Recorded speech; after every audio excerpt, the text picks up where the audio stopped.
ولی کون ہوتا ہے؟ ولی کی تعریف کیا ہے؟ ولی کسے کہتے ہیں؟ ولی وہ ہوتا ہے جو رب سے محبت کرتا ہے، رب سے پیار کرتا ہے، رب کی مان کر اپنی زندگی گزارتا ہے، نبی رحمت صلی اللہ علیہ وآلہ وسلم کی شریعت مطہرہ و منزہ کے مطابق اپنی زندگی گزارتا ہے اور لوگوں کو اس کی تعلیم دیتا ہے، اسے رب کا ولی کہتے ہیں۔ اور ولی ہونے کے لیے بڑی گاڑی، بڑا بنگلہ، بڑا پیسہ ہونا شرط نہیں ہے۔ بڑے بڑے ایسے لوگ ہوتے ہیں جن کے پاس کچھ نہیں ہوتا ہے پر وہ رب کے ولی ہوتے ہیں۔ تو ولایت کا جو معیار ہے وہ حضور کی شریعت پر چلنا ہے، بس ختم۔ اس کے علاوہ ولی کی کوئی دوسری تعریف ہے ہی کوئی نہیں۔ ولی ہوتا ہی وہ ہے جس کا تعلق گنبد خضرا کے مکی سے جڑا ہوتا ہے اور لوگوں کا تعلق جوڑ رہا ہوتا ہے۔ اس حوالے سے امام راضی رحمۃ اللہ علیہ نے کچھ باتیں بیان کی ہیں۔ آپ فرماتے ہیں کہ ولی کی ایک نشانی یہ بھی ہے کہ اس کی نظر جدھر بھی اٹھتی ہے فَإِنْ رَآ دَلَائِلَ قُدْرَةِ اللَّهِ تَعَالَى، کہ ولی جب بھی نظر اور نگاہ اٹھاتا ہے تو اس کی نظر رب کائنات کی ذات پر ہوتی ہے، اور ایسی نظر ہوتی ہے کہ اس کی رحمت سے بھاگنے والے بندے کو وہ اس سے جوڑ کے رکھ دیتا ہے۔ یعنی جو بندہ رب سے بھاگ رہا ہے اس کا تعلق بندے سے جوڑ دیتا ہے، اور ہر چیز میں اس کو رب ہی نظر آتا ہے۔ امام اعظم ابو حنیفہ رحمۃ اللہ علیہ، آپ نے سنا ہوگا یہ واقعہ کہ آپ کا ایک دہریے سے جب مناظرہ طے پاتا ہے کہ میری اور تمہاری آپس میں گفتگو ہوگی، بحث ہوگی، علمی مناظرہ ہوگا، تو اب وہ جو دہریہ تھا اس کا نظریہ اور کنسپٹ یہ تھا، یہ جو کائنات بنی ہے نا، اتنی بڑی کائنات، وہ یہ کہتے ہیں کہ اس کا بنانے والا کوئی نہیں ہے، اس کا موجد کوئی نہیں ہے، یہ خود بن گئی ہے۔ امام اعظم ابو حنیفہ رحمۃ اللہ علیہ نے وقت طے کر دیا، بات ہو گئی، لوگوں کا مجمع اکٹھا ہو گیا، فلاں وقت ہے، فلاں دن ہے، آپ نے بھی آ جانا ہے، میں بھی آ جاؤں گا، تو پھر پتہ لگ جائے گا کون سچا ہے اور کون جھوٹا ہے۔ امام اعظم ابو حنیفہ رحمۃ اللہ علیہ نے جب اس سے کمٹمنٹ کر لی، وقت طے ہو گیا، اب وہ جو دہریہ تھا وہ پہلے آ گیا، لوگ اکٹھے ہو چکے ہیں، مجمع لگا ہوا ہے، اب ایک بندہ آ جائے اور جس نے دوسرے نے مناظرہ کرنا ہے وہ نہ آئے تو لوگ دیکھ رہے ہوتے ہیں کہ پتہ نہیں کیوں نہیں آ رہا۔ امام اعظم ابو حنیفہ رحمۃ اللہ علیہ جان بوجھ کر لیٹ آئے، جب مجمع لگ چکا تھا، وہ دہریہ پہنچ چکا تھا، قوم پہنچ چکی تھی، تو امام اعظم ابو حنیفہ رحمۃ اللہ علیہ جب پہنچے تو وہ کہنے لگا کہ آپ نے آنے میں تاخیر کی ہے، آپ وقت پر پہنچے نہیں۔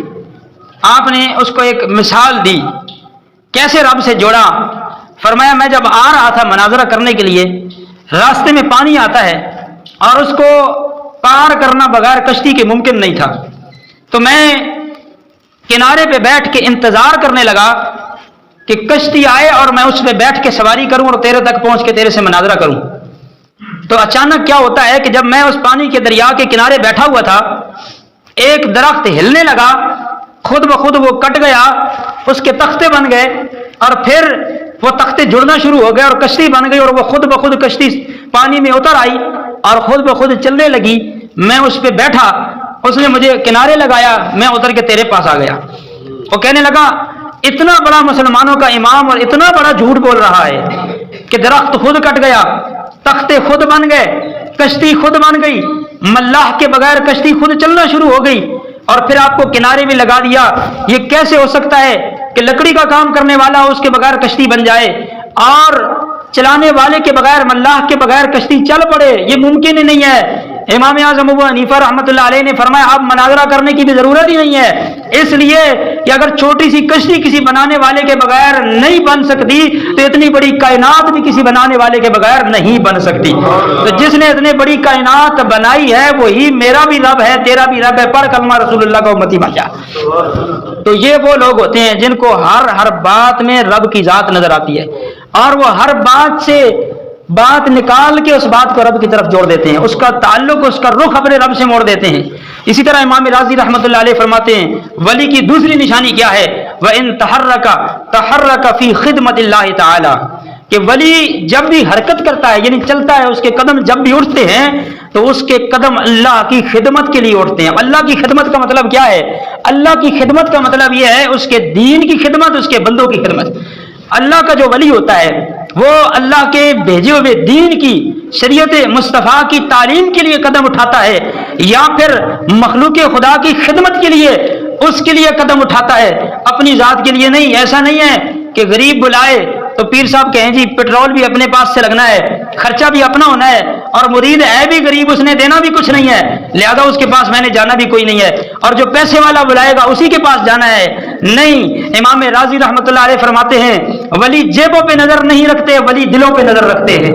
ولی جیبوں پہ نظر نہیں رکھتے، ان کی نظر دلوں پر ہوتی ہے۔ اسی لیے جب کسی ولی کی نظر دل پر ہوتی ہے پھر اس کا کمال یہ ہوتا ہے، بدکار عورت گناہ کرنے والی اگر اس پر بھی نظر پڑ دیتی ہے، اس کو رب کی بارگاہ میں جھکا کے عرض گزار ہو جاتے ہیں، مولا یہاں تک پہنچانا ہمارا کام تھا، بگڑی بنانا تیرا کام ہے۔ پھر ایک شرابی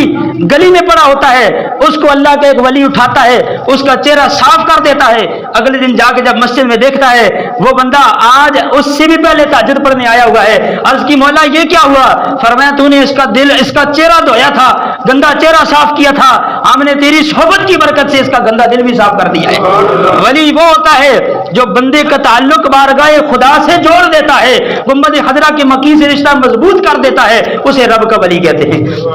آگے فرمایا وَإِن نَطَقَ بِالثَّنَاءِ عَلَى اللَّهِ، فرمایا ولی کی ایک اور نشانی وہ یہ ہے کہ ولی کی زبان سے جو بھی لفظ نکلتا ہے اور رب کی ثنا نکلتی ہے، رب کی رضا نکلتی ہے، رب کی رضا کے بغیر اس کی زبان سے کوئی لفظ نہیں نکلتا۔ وہ پھر اپنے چاہنے والوں کو حضور کی شریعت کا باغی نہیں بناتا، حضور کی شریعت کا تابعدار بناتا ہے۔ آگے فرمایا کہ ولی کی ایک اور نشانی یہ ہے وَإِن سَمِعَ آیات اللہ، فرمایا ولی جب بھی سنتا ہے اللہ کی باتیں سنتا ہے، اللہ کی آیتیں سنتا ہے۔ آسان کر دوں، امام راضی فرماتے ہیں ولی وہ ہوتا ہے جو اللہ کا قرآن سنتا ہے یا مدینے والے کا فرمان سنتا ہے۔ ڈول کی تھاپ پہ رقص نہیں کرتا اور لوگوں کو رقص نہیں کرواتا، ولی وہ نہیں ہوتا جو لوگوں کو بھی نچائے اور خود بھی ناچے۔ آج سوشل میڈیا پہ، یوٹیوب، واٹس ایپ پہ وغیرہ جتنے بھی سوشل میڈیا کے ذرائع ہیں، اس پر آپ کو مختلف لوگ نظر آئیں گے، کوئی کیسے چھلانگے لگا رہا ہے، کوئی کیسے ناچ رہا ہے، اور کسی کا کیا حلیہ بنا ہوا ہے، معاذ اللہ، کوئی آگ کے آگے لیٹا ہوا ہے، کوئی کسی پیر کے آگے لیٹا ہوا ہے۔ یاد رکھنا اہل سنت کی یہ تعلیم بھی نہیں ہے اور اہل سنت کا یہ معیار بھی نہیں ہے۔ اہل سنت کے نزدیک ولی وہی ہوتا ہے، میں جو بار بار کہہ رہا ہوں، اہل سنت کے نزدیک وہ ہوتا ہے ولی جس کے چہرے پر رسول اللہ کی سنت ہوتی ہے اور جس کے پاس بیٹھنے سے شریعت مصطفیٰ کی خوشبو آتی ہے، اسے رب کا ولی کہتے ہیں۔ امام راضی رحمۃ اللہ علیہ فرماتے ہیں فَهُنَالِكَ يَكُونُ فِي غَايَةِ الْقُرْبِ مِنَ اللَّهِ تَعَالَى، فرمایا جب بندہ ایسی چیزوں کو اپنا لیتا ہے نا تو پھر بندے کو اللہ تعالیٰ کا قرب، اور قرب بھی ایسا نہیں، فرمایا پھر وہ انتہائی والا قرب اللہ بندے کو نصیب فرما دیتا ہے۔ پھر وہ قرب کیسے ملتا ہے؟ نبی کریم رؤوف الرحیم صلی اللہ علیہ وآلہ وسلم کی حدیث مبارکہ ہے، نبی کریم صلی اللہ تعالی علیہ وسلم نے ارشاد فرمایا ان اللہ تعالی اذا احب عبدا دعا جبریل، فرمایا اللہ تعالیٰ جب کسی بندے سے محبت کرنے لگ جاتا ہے، کسی بندے سے پیار کر لیتا ہے، فرمایا کہ اللہ تعالیٰ جبریل علیہ السلام کو بلاتا ہے، پھر جبریل علیہ السلام حاضر خدمت ہوتے ہیں، اللہ تعالیٰ ارشاد فرماتا ہے انی احب فلانا، اے جبریل وہ زمین پہ رہنے والا فلاں بندہ جو ہے میں اس سے پیار کرتا ہوں، تو بھی اس سے پیار کر، فیحبہ جبرائیل علیہ السلام، پھر جبریل علیہ السلام بھی اس سے پیار کرنے لگتے ہیں۔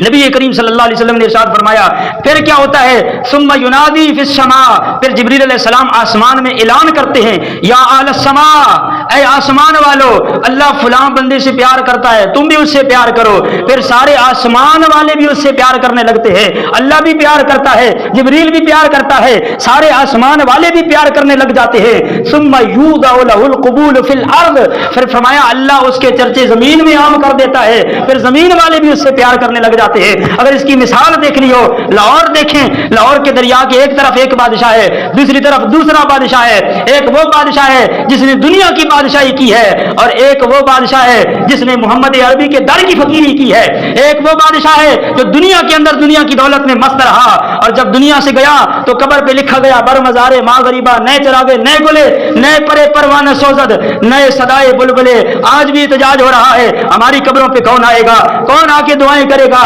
لیکن دوسری طرف دیکھ لیں جس نے محمد عربی صلی اللہ علیہ وسلم کے در کی فقیری کی ہے، جس نے حضور کی شریعت امت مسلمہ تک پھیلائی ہے، حضور کی تعلیم امت کو دی ہے, حضور کا پیغام پہنچایا ہے. آج بھی اس کی قبر پہ یہ لکھا نظر آئے گا, گنج بخش فیض عالم مظہر نور خدا ناقصارہ پیر کامل کاملہ راہ نما. یہ وہ لوگ ہوتے ہیں جنہوں نے بندوں کا تعلق ذات خدا سے جوڑا ہوتا ہے, بارگاہ مصطفیٰ تک جوڑا ہوتا ہے. پھر یہ دنیا سے چلے بھی جاتے ہیں تو قیامت تک, آنے قیامت کی صبح تک لوگوں نے یاد رکھتے ہیں میں اور آپ کب تھے جب میر علی شاہ صاحب تھے, میں اور کب تھے جب حضرت خواجہ معین الملت والدین خواجہ معین الدین چشتی اجمیری تھے, میں اور آپ کب تھے جب حضرت خواجہ حسن بصری رحمۃ اللہ تعالی علیہ تھے. لیکن آج بچہ بچہ جانتا ہے کہ پیر میر علی شاہ رب کے ولی کو کہتے ہیں. آج بچہ بچہ جانتا ہے معین الدین چشتی اجمیری رب کے ولی کو کہتے ہیں. یہ کیوں جانتا ہے؟ اس لیے کہ انہوں نے خود بھی اللہ کا قرآن پڑھا ہے اور لوگوں کو بھی پڑھایا ہے, انہوں نے خود بھی نماز پڑھی ہے اور لوگوں کو بھی پڑھوائی ہے, انہوں نے حضور کی شریعت لوگوں تک پہنچائی ہے اور خود بھی پڑھی ہے, اس پر عمل بھی کیا ہے, اس لیے آج دنیا ان کا نام لیتی ہے. اسی طرح بہت سارے بزرگوں نے اپنا اپنا علم پھیلایا ہے. یہ ایک کتاب ہے دلیل العارفین خواجہ معین الدین چشتی اجمیری رحمۃ اللہ علیہ کی, یہ کتاب ہے اور اس کو اکٹھا کرنے والے آپ کی جو باتیں ہیں یہ حضرت خواجہ بختیار کاکی رحمۃ اللہ علیہ, انہوں نے یہ آپ کے ملفوظات اکٹھے کیے ہیں. انشاءاللہ میں آپ کو سناؤں گا کہ بزرگوں نے کیا لکھا ہے اور آج ہم کس کو ولی سمجھتے ہیں اور بزرگوں نے کیا بتایا ہے کہ ولی کون ہوتا ہے. اس کا مطالعہ کریں تو سمجھ میں آتا ہے کہ یہ جو آج 2 نمبر پیر بیٹھے ہوئے ہیں ان کا تو ولایت سے کوئی تعلق ہی نہیں ہے. ولی تو وہ ہوتے تھے جنہوں نے حضور کی شریعت پھیلائی تھی, اور الحمدللہ اہل سنت کے عقیدے میں آج بھی ولی اسے مانا جاتا ہے اور اس کو ہی مانا جائے گا جس کے ایک ہاتھ میں اللہ کا قرآن ہوگا, دوسرے ہاتھ میں مدینے والے کا فرمان ہوگا. اللہ تعالی ہم سب کو عمل کی توفیق عطا فرمائے, حق کو پہچان کر اس پر چلنے کی توفیق عطا فرمائے. آمین. واخر دعوانا الحمدللہ رب العالمین.